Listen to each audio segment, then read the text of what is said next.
Hello दोस्तों, आपका स्वागत है आपके अपने चैनल में जिसका नाम है पेडागोजी ऑफ क्यूरियोसिटी।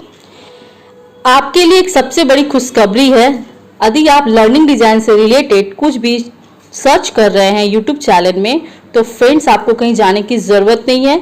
मेरे इस चैनल में आपको 60 लर्निंग डिज़ाइन प्रोवाइड करवाई जाएगी फ्रेंड। बीएड इन कॉमर्स से रिलेटेड लर्निंग डिज़ाइन आपको प्रोवाइड करवाया जाएगा फ्रेंड, जिसमें 2 सब्जेक्ट्स आता है, अकाउंटेंसी एंड बिजनेस ऑर्गेनाइजेशन। ये दोनों को मिक्स करके आपको 60 लर्निंग डिज़ाइन प्रोवाइड करवाऊंगी। इन दोनों के अलावा इकोनॉमिक्स से रिलेटेड बीएड लर्निंग डिज़ाइन भी कंटेंट इसमें मिलेगा आपको।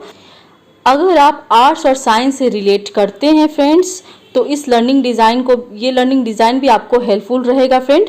इसके फॉर्मेट को देखकर आप अपने कंटेंट के साथ इस फॉर्मेट के द्वारा आप लर्निंग डिज़ाइन बना सकते हैं। ठीक है, आज हम लोग सीखेंगे लेसन प्लान क्या है, लर्निंग डिज़ाइन क्या है, लेसन प्लान और लर्निंग डिज़ाइन में अंतर क्या है और क्यों लेसन प्लान को लर्निंग डिज़ाइन में कन्वर्ट किया गया, और कुछ कंपोनेंट्स के बारे में भी बात करेंगे जिससे आप लर्निंग डिज़ाइन बना पाएंगे। ठीक है फ्रेंड्स, चलिए स्टार्ट करते हैं। वीडियो को लेट ना करते हुए कंटेंट को चालू करते हैं फ्रेंड्स। ठीक, हमें दिल से सपोर्ट करने के लिए हमारी चैनल को लाइक सब्सक्राइब करना ना भूलें, साथ ही बेल आइकन पे ज़रूर क्लिक करें for next video. Thank you. आज का पहला टॉपिक है मेरा मीनिंग ऑफ लर्निंग डिज़ाइन। ठीक है, It means shifting focus from the teacher to thinking about learners first, who they are, what they know, how they think, and how to reach them effectively so they get the most of their educational experience. Friend, इसका मतलब क्या होता है कि इसमें teacher को focus करता है बच्चों पे।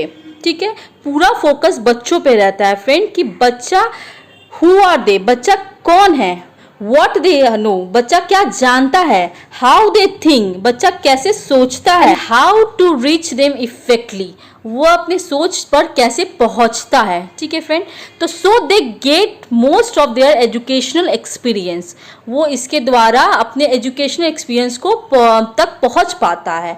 मैंने सिंपल बोला जाए तो इसमें स्टूडेंट फोकस रहता है, स्टूडेंट एक्टिविटी करेगा, टीचर सिर्फ गाइड का काम करेगा और टीचर सपोर्ट का काम करेंगे, जिसके द्वारा बच्चे अपने एक्टिविटी, अपने डेस्टिनी तक पहुंच पाए, अपना जो एजुकेशनल एक्सपीरियंस है उनको पा सके खुद से फ्रेंड। ठीक है, अब नेक्स्ट टॉपिक है मेरा meaning of lesson plan. Friend, lesson plan किसे कहते हैं, आइए पढ़ते हैं लेसन प्लान किसे कहते हैं फ्रेंड। ठीक है, meaning of lesson plan. Okay, जानते हैं लेसन प्लान क्या होता है। A lesson plan is a teacher daily guide for what students need to learn, how it will be taught and how learning will be measured. Okay दोस्तों, lesson plan क्या है कि teacher का एक daily work है, जो teacher क्या guide करता है। टीचर देखता है कि बच्चा को क्या चाहिए, क्या पढ़ने के लिए चाहिए, और बच्चा को कैसे पढ़ाएं और उनके पढ़ाई को कैसे मूल्यांकन किया जाए, ये टीचर के द्वारा होता है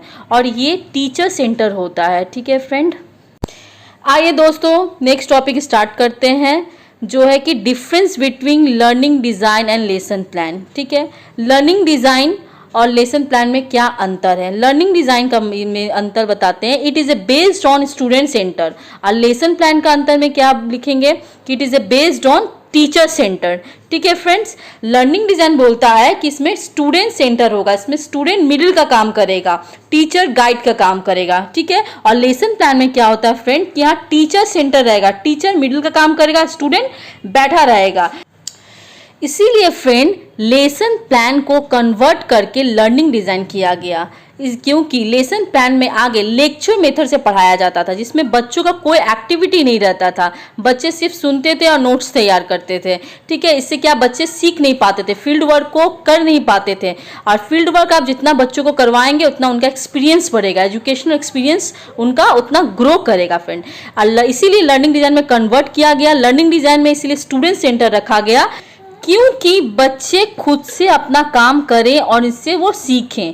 खुद से काम करने से बच्चे अपने अपने फील्ड के बारे में जानेंगे कि वो क्या पढ़ रहे हैं, क्या सीख रहे हैं। इसीलिए लर्निंग डिज़ाइन को स्टूडेंट बेस्ड रखा गया है फ्रेंड। ओके, चलिए नेक्स्ट टॉपिक स्टार्ट करते हैं, जो है कि importance of learning design. Learning design का क्या महत्व है अपने एजुकेशन सिस्टम पे। ठीक है फ्रेंड्स, आइए, it is a important parts of the learning design because it is based on student centered and outcome based. Okay friend, यहाँ पर भी यही बोला गया है कि इसका महत्व इसीलिए है क्योंकि ये स्टूडेंट सेंटर्ड है, क्योंकि ये स्टूडेंट को मिडिल में रखता है और उनका आउटकम बेस्ड है, मतलब स्टूडेंट क्या सीख रहे हैं फील्ड में और क्या कर रहे हैं और उनसे क्या वो जान रहे हैं, क्या समझ रहे हैं और अपने लाइफ में वो लोग कैसे अप्लाई कर रहे हैं, अपने रियल लाइफ में सिचुएशन में उसको कैसे जोड़ रहे हैं लर्निंग को. ठीक है फ्रेंड, इससे यही सीखते हैं, यही इंपॉर्टेंस है, यही महत्व है इसका.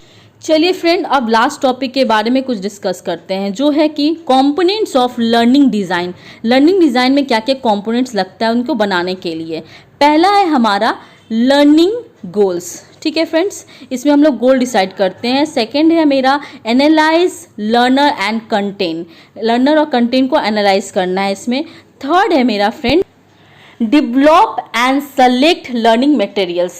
ठीक है फ्रेंड.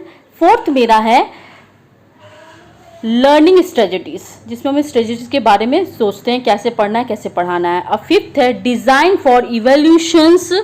और सिक्स्थ है फ्रेंड लास्ट मेरा है diagnosis for remedial classes friend. Okay, ये है component of learning design. Learning design कैसे बनाएंगे, इन कंपोनेंट के साथ हम लोग लर्निंग डिज़ाइन बनाएंगे. फ्रेंड, मेरा नेक्स्ट वीडियो आएगा आपको लर्निंग डिज़ाइन से रिलेटेड. ठीक है, आगे का क्लास चालू करेंगे, आगे का कंटेंट हम लोग स्टार्ट करेंगे 16 लर्निंग डिज़ाइन के साथ. थैंक यू इन तक वीडियो देखने के लिए. अब हम लोग नेक्स्ट वीडियो में मिलेंगे फ्रेंड्स. अगर आपको हमारा वीडियो पसंद आया हो तो लाइक सब्सक्राइब करना ना भूलें, साथ ही बेल आइकन पर जरूर क्लिक करें for next video. Thank you.